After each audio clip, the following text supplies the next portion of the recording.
মতো রাতগুলির আপনি মিস করলেন। অনেকে জুমার দিন পর্যন্ত মিস করে ফেলে, এমনও আছে কিনা নাই খেলাধুলায় পইড়া সেই বন্ধুগুলি ওই দিন তোমার বিপদের মধ্যে ফেলে দিয়া জানাজা পইড়া চলে যাবে, কবরের পার পর্যন্ত আসবে না, ঠিক কিনা? ওই সময় সবাই যখন কবরে রেখে চলে যায়, দুনিয়ার মানুষগুলি ওই দিন থেকে পর হয়ে যায়, আর কেউ আইসা তোমার কবরের পাশে আসলো নাম ধরে ডাকবে না। এই নামের অস্তিত্ব দুনিয়া থেকে ধীরে ধীরে বিলীন হয়ে যায়। ওই সময় একজন তোমার জন্য কান্দেন, মদিনার রওজায় শুয়া কান্দেন নবী, দিনের নবী মুস্তাফা, ঠিক কিনা? আমি যাব কবরেতে, কেউ তো যাবে না, 2-3 দিন কাদার পরে আমার মনে রাখবে না, ঠিক কিনা? আমি যাব কবরেতে, কেউ তো যাবে না, 2-3 দিন কাদার পরে আমায় মনে রাখবে না, 2-3 দিন কাদার পরে আমায় মনে রাখবে না। উম্মতেরি মায়ায় নবী আছেন কাঁদিতে, উম্মতেরি মায়ায় নবী আছেন কাঁদিতে, মোদের জন্য কান্দেন নবী ওই মদিনাতে, মোদের জন্য কান্দেন নবী ওই মদিনাতে। সবাই যখন কবরেতে রেখে চলে যায়, তারপরেতে আমার প্রিয় নবী এসে যায়, ঠিক কিনা? এখানে একটা হাদিসের অনুবাদ করা হয়েছে, মানুষ যখন কবরে চলে যায় একদম নিরুপায় হয়ে যায়, বেফানা হয়ে যায়, পৃথিবীর কেউ তার আর কোনো কাজে আসবে না। এই মুসিবতের সময়ে মানুষটারে যখন আমরা ছড়াটি দিয়া মাটি দিয়া চলে আসি, এরপরে কবরের মধ্যে 2 জন ফেরেশতা আছেন, নামটা কি? আর জোরে কান, মুনকার আর নাকির। ভিতরে আওয়াজটা একটু হালকা একটু দেন। 2 জন ফেরেশতার নাম কি? মুনকার নাকির। মুনকার আর নাকির। তো এই মুনকার আর নাকির যখন কবরে আসেন, আসার পরে প্রশ্ন করেন কয়টা? 3টা। আবার আরেক হাদিসের মধ্যে আসছে, এটাও সহিহ হাদিস, যে কবরে প্রশ্ন হবে একটা। 3টাও আছে, একটাও আছে। তো একটা যেই কিতাবের মধ্যে আসছে, যে হাদিসে আসছে, দুটোটাই সহিহ হাদিস, তো আমরা দুটোটাই মানি, আমরাও মানি যে কবরে প্রশ্ন হবে 3টা। কিন্তু যেই হাদিসের মধ্যে আসছে কবরে প্রশ্ন হবে একটা, এই হাদিসের মধ্যে যেই প্রশ্নটার কথা বলা হয়েছে হচ্ছে ওমান হাদার রাজুলু মান হাদার রাজুলু আল্লাযী বুইসা ফীকুম। আমার রাসূলকে দেখাইয়া বলা হবে, নবীজিকে সামনে হাজির করে দেখাইয়া বলা হবে, এই রাসূলের সম্পর্কে তোমার ধারণা কি ছিল, উনি সম্পর্কে তুমি কি জানো, বা তার সম্পর্কে তোমার ধারণা কি ছিল, কি আইডিয়া আছে, তুমি তাকে কিভাবে মানতে, প্রশ্ন করা হবে। এবার শুনেন আশিকে রাসূলগণ ব্যাখ্যা করেন এই কথাটা, যে যদিও এই প্রশ্ন করা হয় মৃত ব্যক্তিকে, প্রশ্ন করা হয় কবরবাসী মুর্দারে, কিন্তু কবরের মূল ইশারাটা হলো আমার রাসূলের দিকে। সুবহানাল্লাহ। প্রশ্ন করা হয় উম্মতরে, প্রশ্ন করা হয় উম্মত, উনার সম্পর্কে তোমার ধারণা কি ছিল, তুমি উনারে চিনোনি? মূলত এই প্রশ্নটা উম্মতরে যদিও করা হয়, কিন্তু এর এরাদার উদ্দেশ্য হলো রাসূলের দিকে, ইঙ্গিত হলো রাসূলের দিকে, ইশারা হলো রাসূলের দিকে। বলে হুজুর কেমনে কইতামনি ঘটনাটা বুঝেননি আমার কথা? কেমনে কিভাবে হুজুর? ঘটনাটা শুনেন মনোযোগ দিয়া। যখন কবরবাসী মরতে কাঁদে, যখন মৃত ব্যক্তিরে কবরে রাখা হয়, যারে কবরে রাখা হইল, দুনিয়ার সবাইরে চাইরা যখন লোকটা কবরে যায়, এমনি তো প্রেসারের মধ্যে পড়া যায়। যখন দেখে আর আপনজন কেউ নাই, কোথায় গেল বিবি বাচ্চা, কোথায় গেল আদরের সন্তানাদি, কোথায় গেল আদরের ঘর বাড়ি, কই গেল প্রাইভেট গাড়ি, কিছুই তো নাই।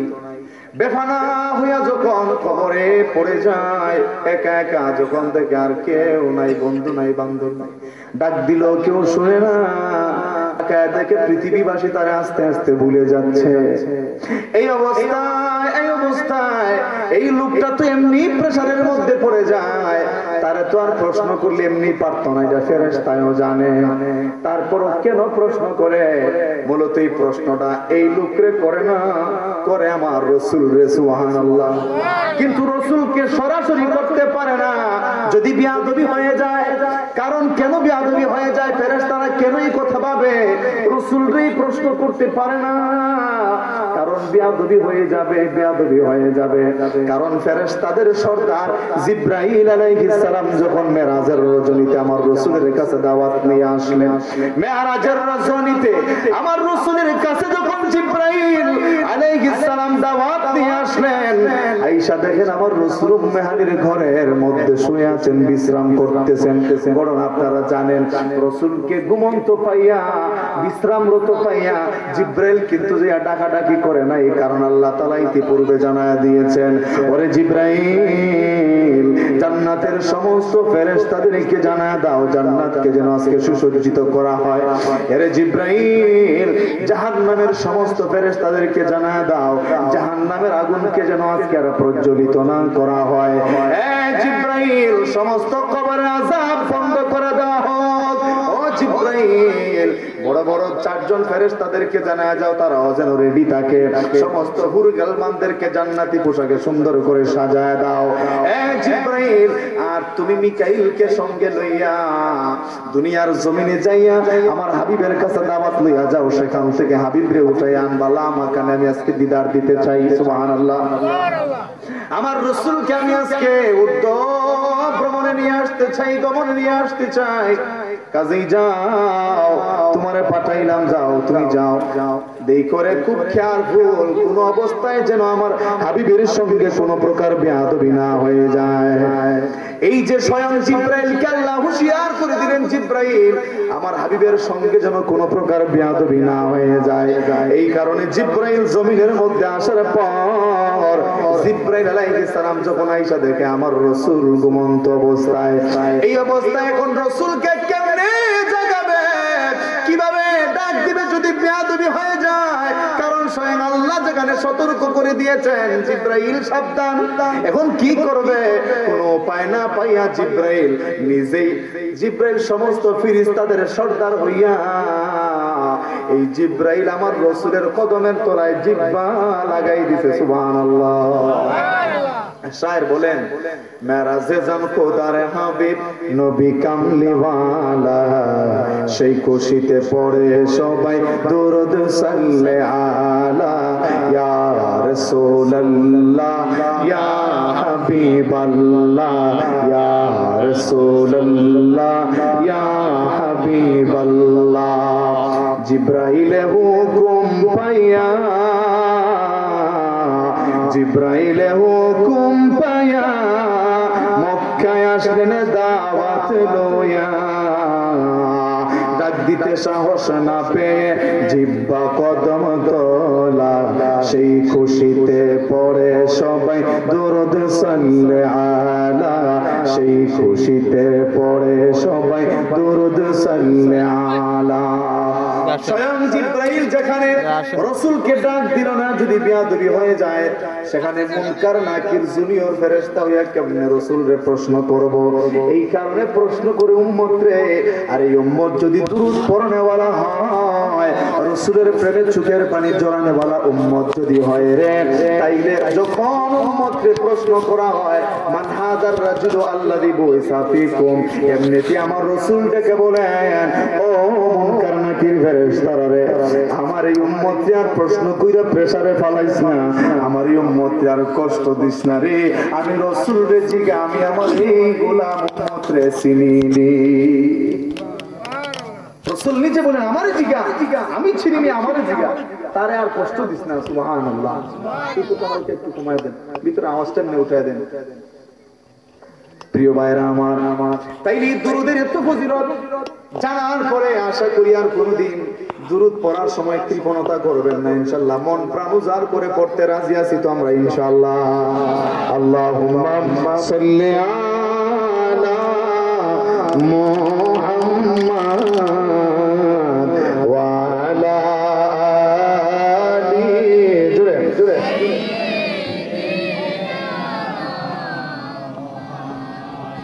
ওয়া আলা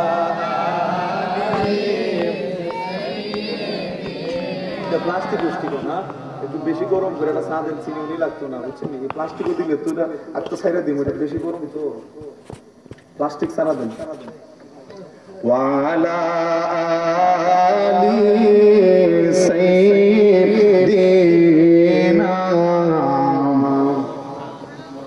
নবী প্রেমে ওরে আশিক দিওয়ানা, নবী প্রেমে ওরে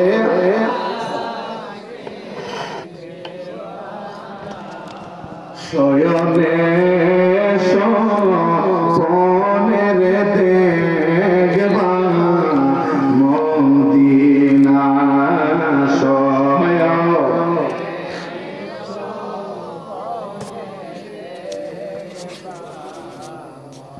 কান্দায় না, কান্দায় না আমার নবীরে, কান্দায় না, কান্দায় না আমার নবীরে, নবীরে কান্দাইলে রে কাঁদবা হাসরে, নবীরে কান্দাইলে রে কাঁদবা। লা ইলাহা ইল্লাল্লাহ, লা ইলাহা, লা ইলাহা, লা ইলাহা, ও লা ইলাহা, লা ইলাহা ইল্লাল্লাহ, লা ইলাহা ইল্লাল্লাহ, লা ইলাহা ইল্লাল্লাহ, লা ইলাহা ইল্লাল্লাহ, লা ইলাহা, লা ইলাহা ইল্লাল্লাহ মুহাম্মাদুর রাসূলুল্লাহ সাল্লাল্লাহু আলাইহি ওয়াসাল্লাম। ঠিক আছে মাইক এখন ঠিক আছে মাশাআল্লাহ। অধ্যক্ষ মাধবপুর চা বাগান ইসলামিক যুব সংঘের উদ্যোগে আয়োজিত পঞ্চম বার্ষিক ইসলামী সুন্নি মহাসম্মেলনের পরম শ্রদ্ধাভাজন সম্মানিত সভাপতি মহোদয় জনাব মোহাম্মদ জাহাঙ্গীর রশিদ সাহেব, ব্যবস্থাপক মধুপুর চা বাগান, জনাব মোহাম্মদ রাশেদুল ইসলাম সাহেব, সহকারী ব্যবস্থাপক মাধবপুর চা বাগান, সহ সভাপতি বৃন্দ জনাব মোহাম্মদ আব্দুল বশির সাহেব, হেড ক্লার্ক মাধবপুর চা বাগান, জনাব মোহাম্মদ বাবুল আহমদ সাহেব, সভাপতি মুসলিম পঞ্চায়েত মাধবপুর চা বাগান, জনাব মোহাম্মদ আব্দুর রহিম সাহেব, সাবেক সভাপতি মুসলিম পঞ্চায়েত মাধবপুর চা বাগান। আজকের প্রধান অতিথি যিনি আল্লামা সাহেব কিবলা ফুলতুলি রহমতুল্লাহের সুযোগ্য উত্তরসূরি বাবারা কথা বলো না, হযরত মাওলানা ডক্টর আহমদ হাসান চৌধুরী শাহান সাহেব ফুলতুলি, সহকারী অধ্যাপক আরবি বিভাগ ঢাকা বিশ্ববিদ্যালয় ও খতিব সুপ্রিম কোর্ট জামে মসজিদ ঢাকা। এছাড়া আমার পূর্বে যারা আলোচনা করে গেছেন তারা সহ আপনারা যারা সামনে উপবিষ্ট আছেন, মঞ্চে যারা উপবিষ্ট আছেন, সকলের প্রতি আবারও রাসূল পাক সাল্লাল্লাহু আলাইহি ওয়াসাল্লামের অসংখ্য অগণিত সুন্নতে মুস্তাফা থেকে একখানা সুন্নতে মুস্তাফা বিনিময় করছি। আসসালামু আলাইকুম ওয়া রাহমাতুল্লাহি ওয়া বারাকাতুহু।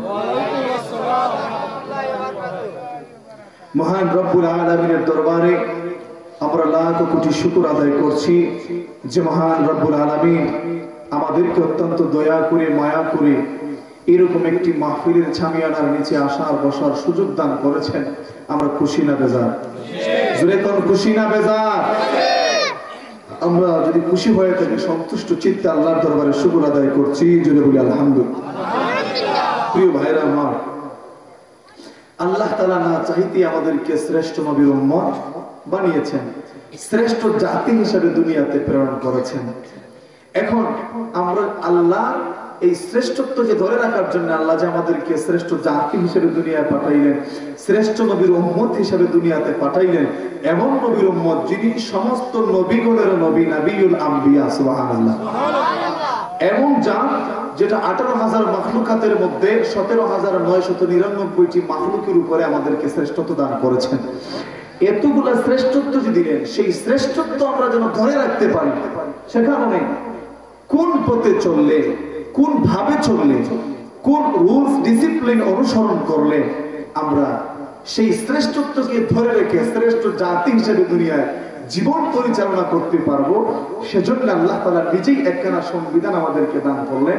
সেই সংবিধানের নাম হলো মহাগ্রন্থ আল কোরআন। না সুবহানাল্লাহ, আমি বলবো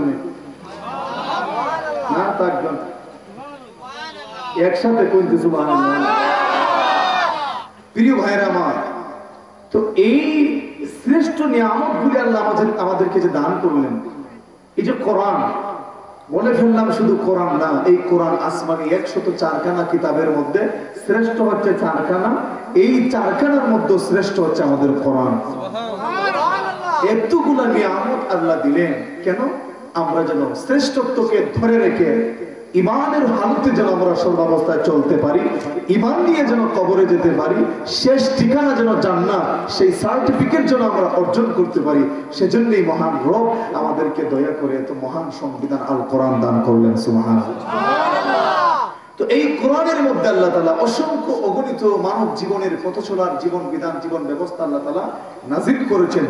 সেই বিধান থেকে একখানা বিধান সম্পর্কে আমি আপনাদের সামনে এক আয়াত তিলাওয়াত করেছিলাম।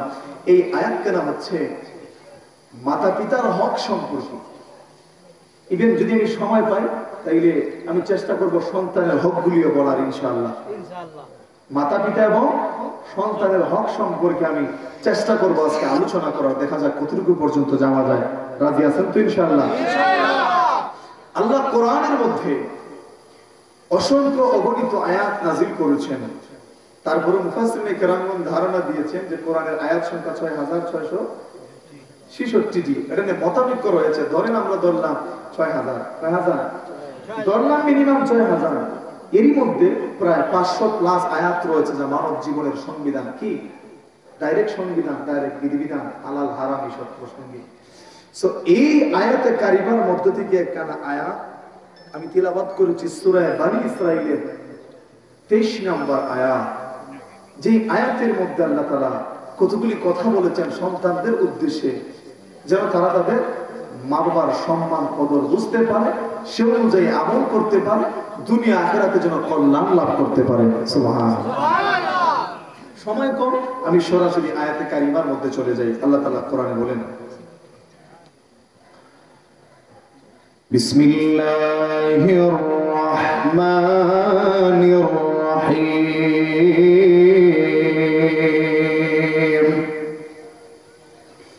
وقضى ربك ألا تعبدوا إلا إياه وبالوالدين إحسانا।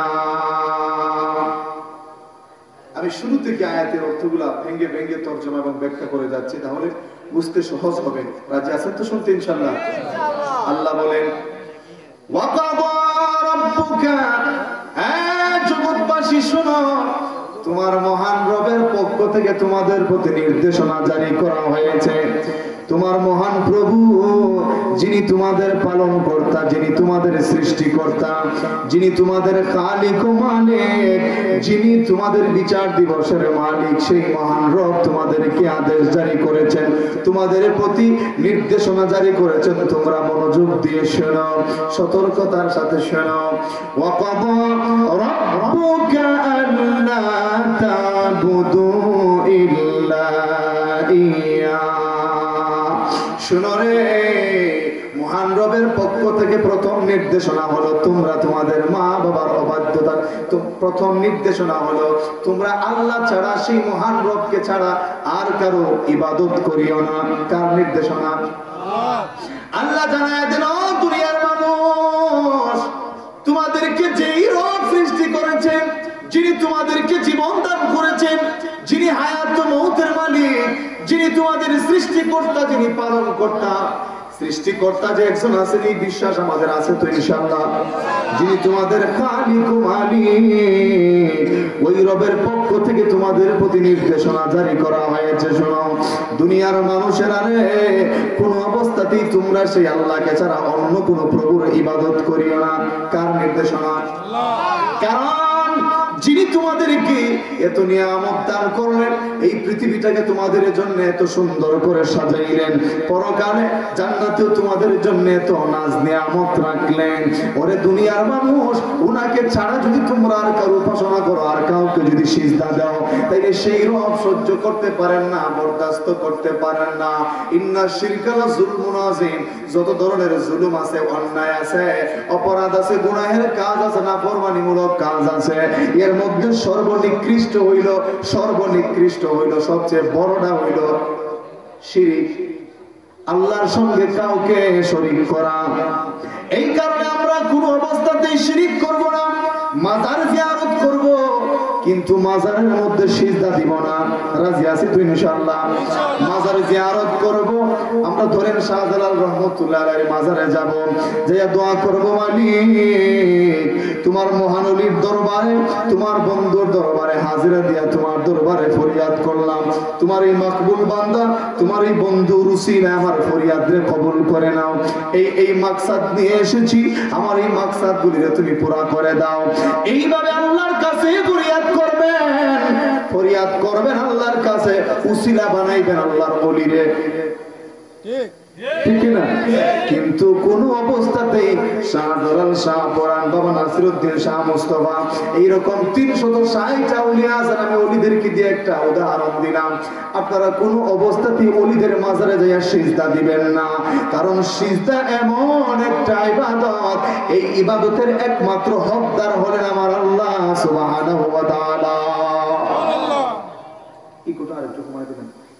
একমাত্র হকদার হলেন আমার আল্লাহ। কে? আল্লাহ। একমাত্র হকদার হলেন আল্লাহ। ওই আল্লাহ, উনাকে ছাড়া অন্য কাউকে সিজদা দিলে বরদাস্ত করতে পারেন না, সহ্য করতে পারেন না, মেনে নিতে পারেন না। এই কারণে আল্লাহ প্রথমেই জানায় দিয়েছেন, বান্দারা রে শুনো রে, ওয়াকাদা রাব্বুকা, তোমাদের রবের পক্ষ থেকে নির্দেশনা, তোমাদের রবের পক্ষ থেকে আইন বিধান জারি করা হয়েছে, ভালো করে শুনে নাও। তোমরা তোমাদের সেই রবকে ছাড়া অন্য কারো উপাসনা করিও না, আর কাউকে সিজদা দিও না, আর কারো কদমের মধ্যে মাথার নত করিও না। সিজদা পাওয়ার একমাত্র হকদার হলেন মহান রব্বুল আলামিন, যিনি তামাম জগৎ সমূহের প্রতিপালক মহান আল্লাহ সুবহানাহু ওয়া তাআলা। জোরে কোন ঠিক কিনা? প্রথমে আল্লাহ জানায় দিয়েছেন তাকে ছাড়া আর কাউকে সিজদা দেওয়া যাবে না।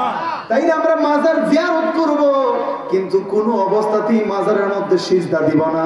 এটা হারাম, এটা শিরক। মনে থাকবে তো ইনশাআল্লাহ? এই মেসেজটাই আল্লাহ তাআলা সর্বপ্রথম দিয়েছেন। এরপরে ইনশাআল্লাহ তাআলা বলেন, ওয়া বিল ওয়ালিদাইনি ইহসানা, আর তোমরা তোমাদের মা বাবার সঙ্গে সৎ ব্যবহার করবে। অরুরু ব্যবহার না, সৎ ব্যবহার। আর হুজুরে কান সৎ ব্যবহার করবে। কারণ রে, যেই বাবা নিঃস্বার্থভাবে তোমার জন্য জীবনটারে বিলায় দিল, তোমার জন্য রাতকে দিন করলো, দিনকে রাত করলো, যেই মা তোমারে পেটে লইয়া কত কষ্ট করলো, অবর্ণনীয় যন্ত্রণা, 10 মাস 10 দিন গর্ভে লইয়া, কোনদিন এমনও হইছে রাতের খাবার খাইতে বসছে, ব্যথা শুরু হয়ে গেছে, তুমি পেটের মধ্যে লাত্তি মাইরা দিছো, আর খাবার খাইতে পারে নাই, না খাই রাত্রে বিছানার মধ্যে চটপট চটপট করতে করতে এক পর্যায়ে ঘুমায় গেল। এইভাবে অনেক রাত গেছে, ভূমিষ্ঠ হওয়ার পরেও দেখা যায় ডান দিকে তোমার শুয়াইছে, প্রস্রাব করে দিছো, এরপরে বাম দিকে এটা শুয়াইছে, প্রস্রাব করে দিছো, এরপরে আর জায়গা নাই, কি করবে? লাস্টে নিজে এই প্রস্রাব কিছু জায়গার মধ্যে শুইয়া, ভিজা জায়গার মধ্যে শুইয়া সন্তান রে শুকনা জায়গায় শুয়াইছে।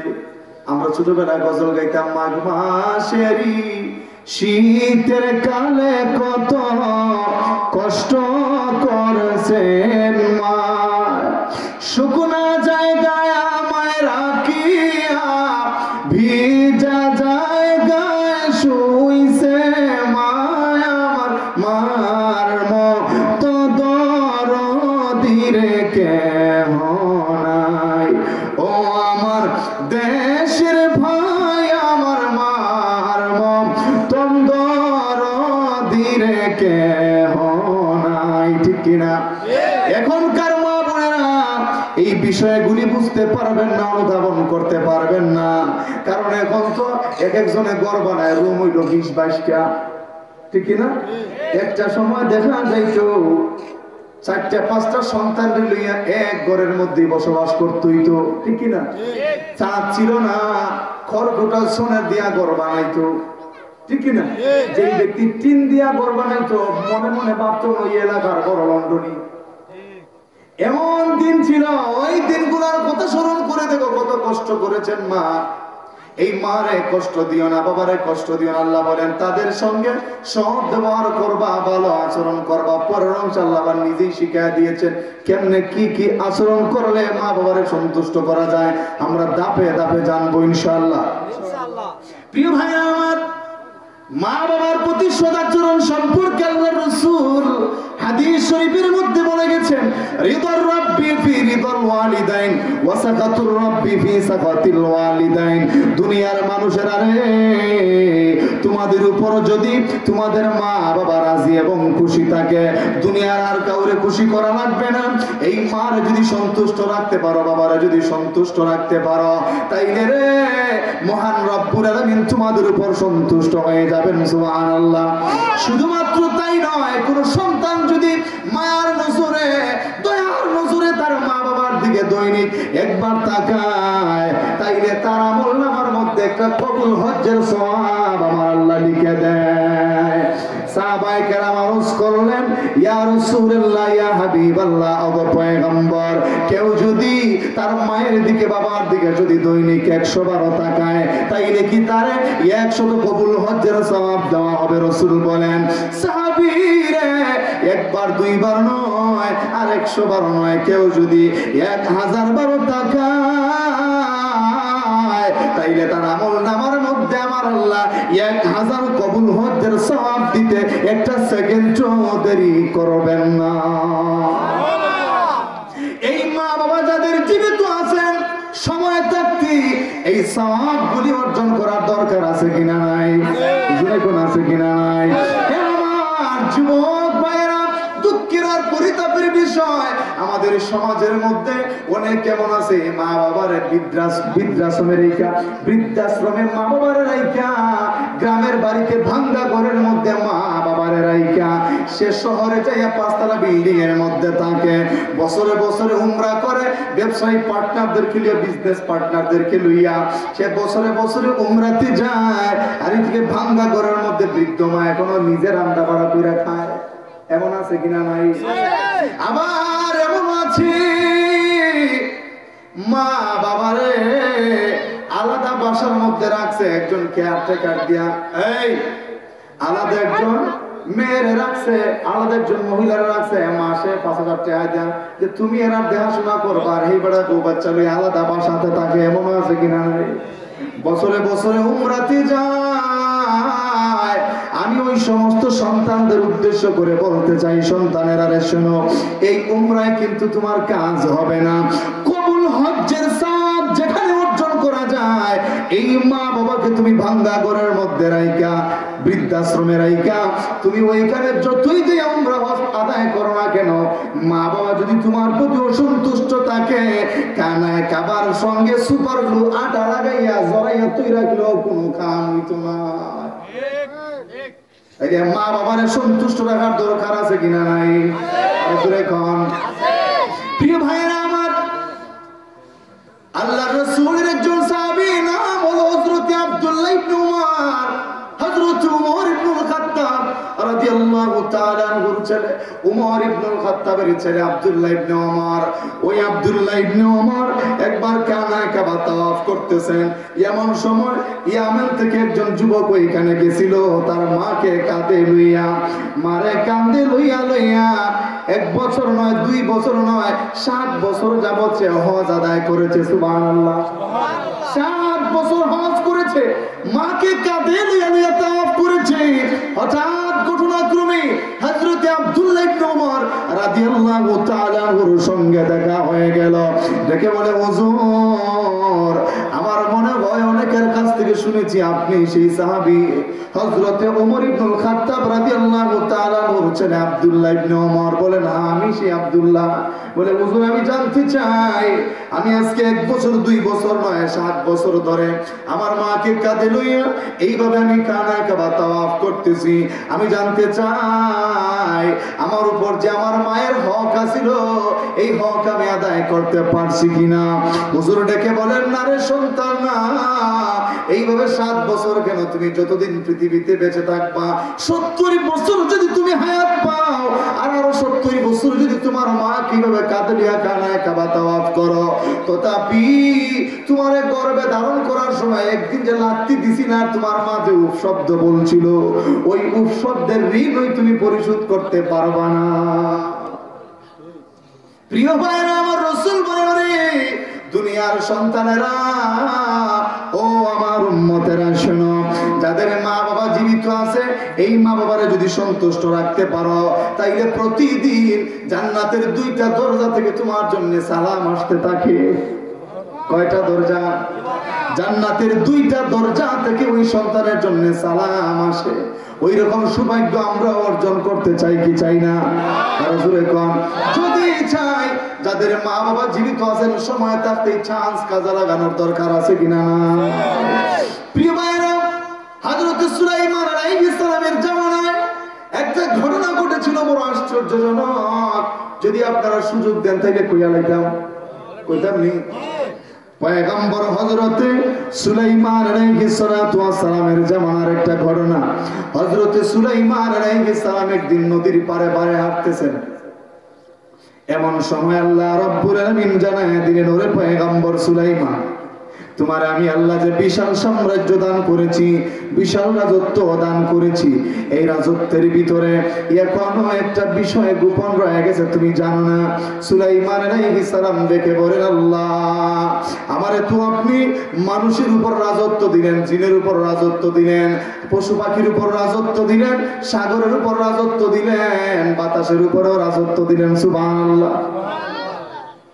আর এই সুলাইমান শুধুমাত্র মানুষের পয়গাম্বর ছিলেন না, সমস্ত সৃষ্টিগুলোর সব সৃষ্টির নবী বানাইছিলেন আল্লাহ তাআলা, সবার উপর রাজত্ব দিয়েছিলেন আল্লাহ তাআলা। সুবহানাল্লাহ।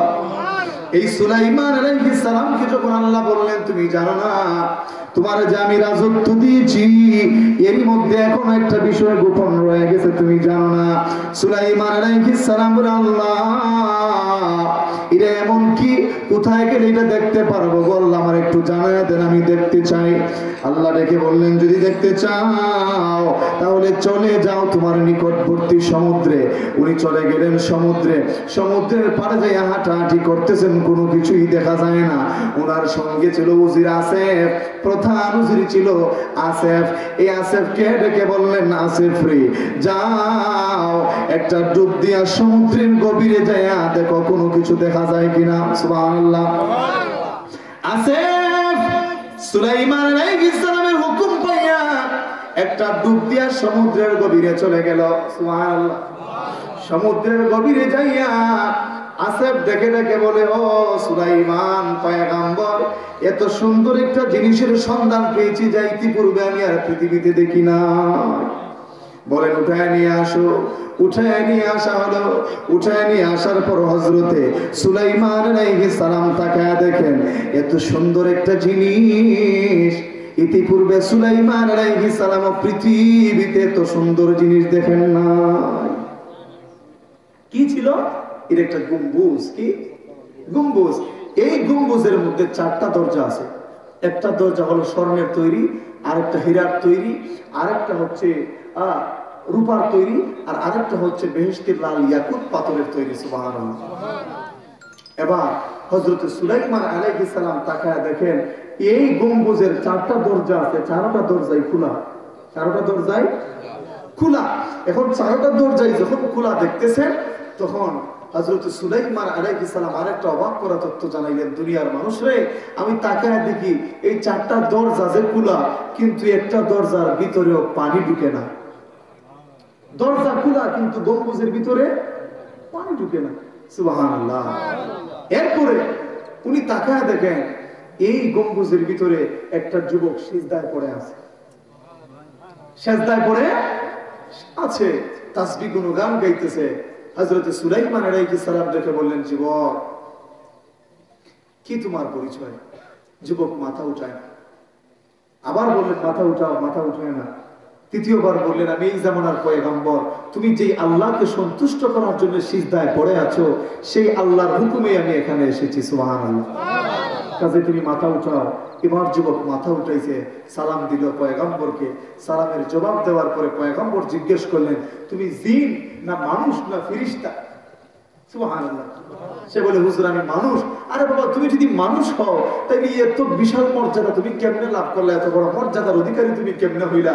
তুমি যে আসনের মধ্যে বসে আছো এটা তো আমি সুলাইমানের সিংহাসনের চেয়েও আরো মর্যাদা পাবো। সুবহানাল্লাহ।